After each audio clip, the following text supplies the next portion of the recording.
Welcome to Grandma's kitchen. வாழ்க வளமுடன், வாழ்க பல்லாண்டு. எல்லாரும் எப்படி இருக்கீங்க? நான் ரொம்ப நல்லா இருக்கேன். இன்னைக்கு நம்ம சிம்பிளான, ரொம்ப ஈஸியா ஆனா சுவையா இருக்கிற மாதிரி ஒரு வெங்காய சட்னி பார்க்கலாங்க.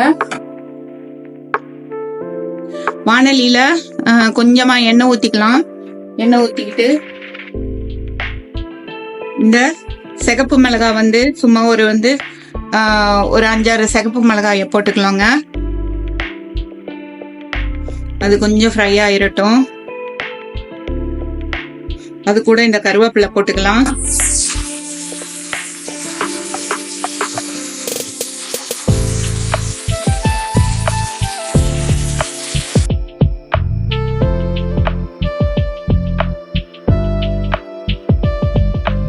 இப்ப அதை ஒரு பிளேட்டுக்கு டிரான்ஸ்ஃபர் பண்ணிட்டு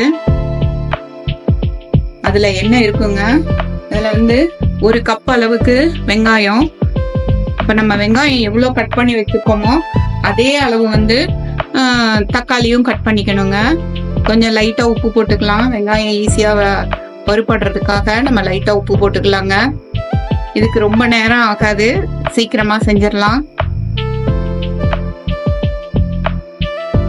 வெங்காயம் ஓரளவு வறுபட்ட உடனே அதுல நம்ம எவ்வளவு அளவு வெங்காயமோ அதே அளவு தக்காளி கட் பண்ணி வச்சிருக்கோம்.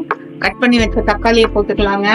தக்காளியை போட்டுட்டு தக்காளி எப்போ வறுக்கிறப்பவும் சும்மா ஒரு 10 கிறிஸ்டல் அளவுக்கு சர்க்கரை போட்டீங்கன்னா தக்காளி சீக்கிரமா வறுபட்டுருங்க. அதனால நல்லா ஈஸியா வதக்கிடலாம். அதனால லைட்டா கொஞ்சமா சர்க்கரை போட்டுக்கலாங்க. இப்ப தக்காளி வெங்காயத்தையும் ரெண்டையும் சேர்த்து கொஞ்சம் வறுக்கலாம். மிக்சி ஜார்ல வறுத்து வச்ச மிளகாவை போட்டுடலாங்க. மிளகாவை போட்டுட்டு மிளகா பவுடர் அப்புறமா வெங்காயம், வறுத்து வச்ச வெங்காயம் தக்காளியை போடலாங்க.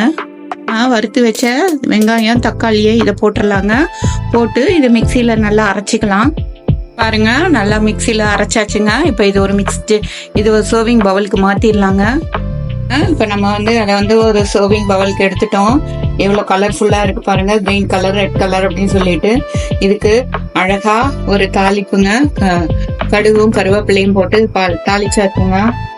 5 மினிட்ஸ்ல நம்மளோட சிம்பிளான வெங்காய சட்னி ரெடி ஆயிருச்சுங்க. இது இட்லிக்கு, தோசைக்கு, ஏன் சம்டைம்ஸ் சப்பாத்திக்கு கூட ரொம்ப நல்லா இருக்குங்க. தேங்க்யூ ஃபார் வாட்சிங் கிராண்ட்மாஸ் கிச்சன். வாட்ச் பண்ணதுக்கு ரொம்ப நன்றிங்க. வாழ்க வளமுடன், வாழ்க பல்லாண்டு.